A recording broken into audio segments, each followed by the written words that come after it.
దేవుని వాక్యం చూస్తే సామెతల గ్రంథం 11వ అధ్యాయం మొదటి వచనం. దానికంటే ముందు లూకా సువార్త 2వ అధ్యాయం 14వ వచనం.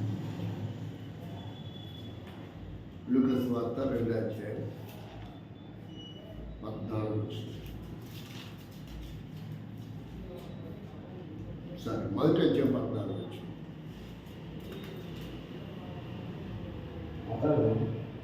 అతడు ప్రభువు దృష్టికి గొప్పవాడై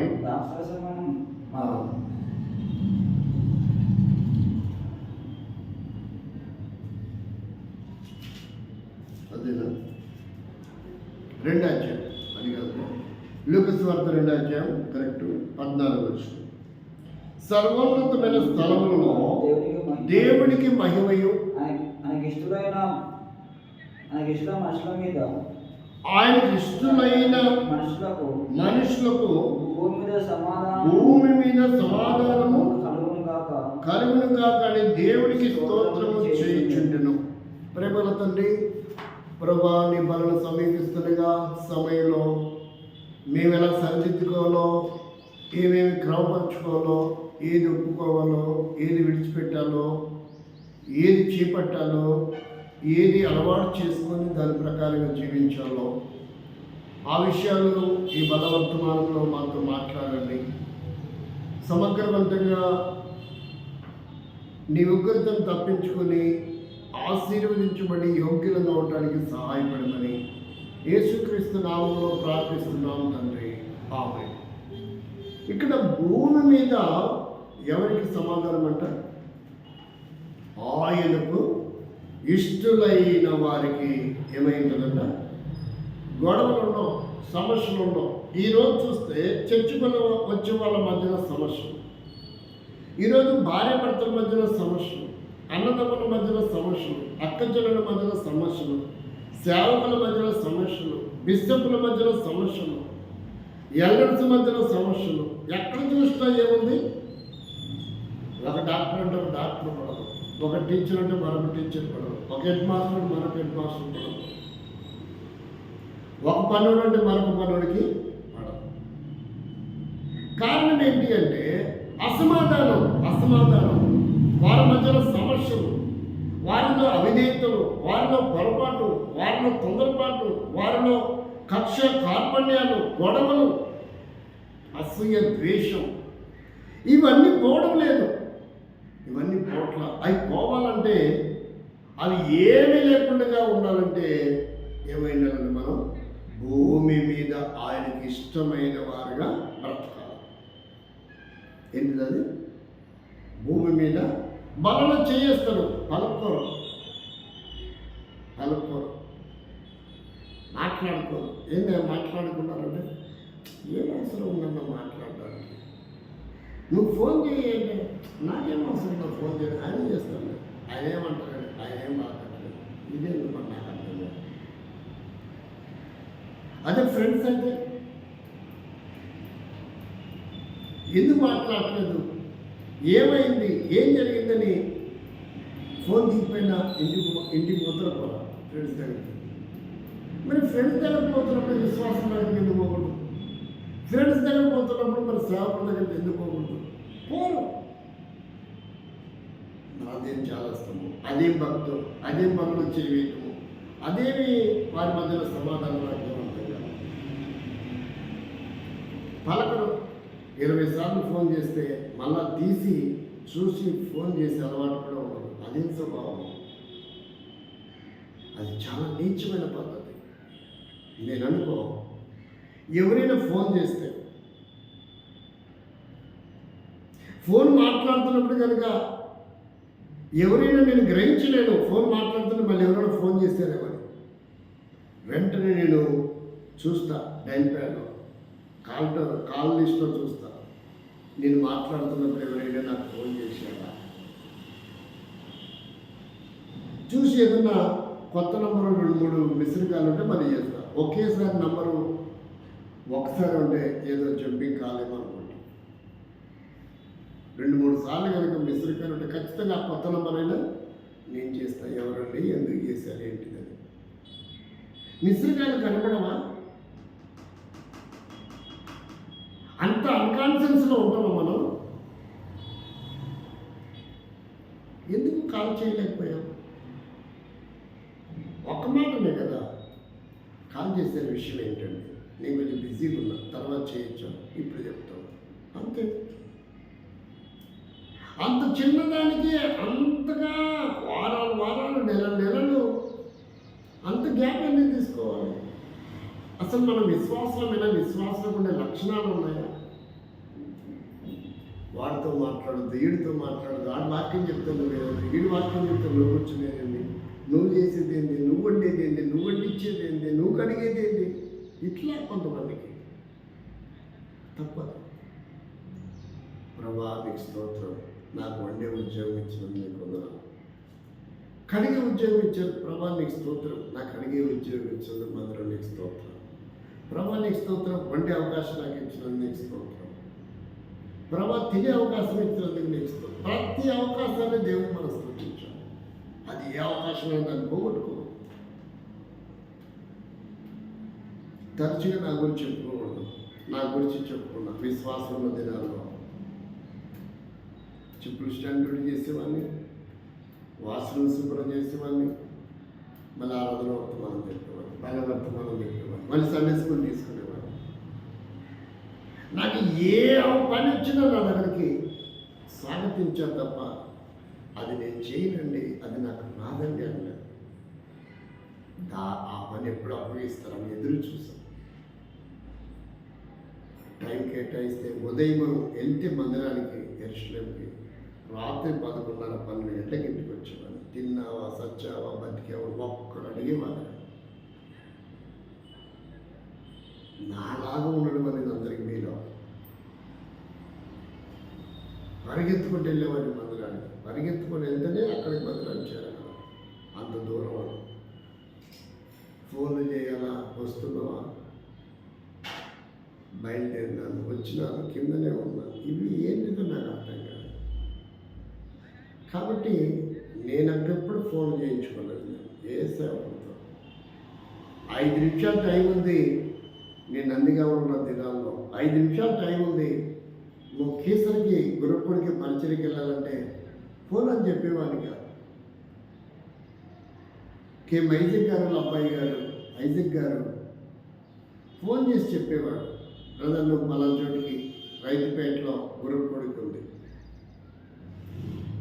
మార్కెట్ ఏరియాలో గురుకుడికి ఉంది,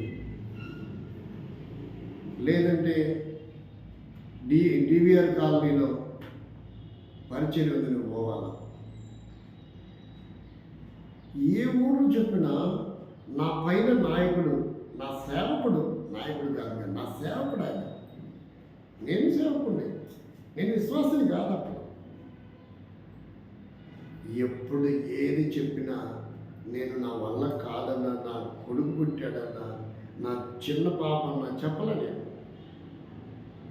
సైకిల్ ఉందా, బండి ఉందా, నువ్వు నడుచుకుంటూ పోతావు, ఆటో పోతావు, ఆయన అడిగేవాడు కాదు.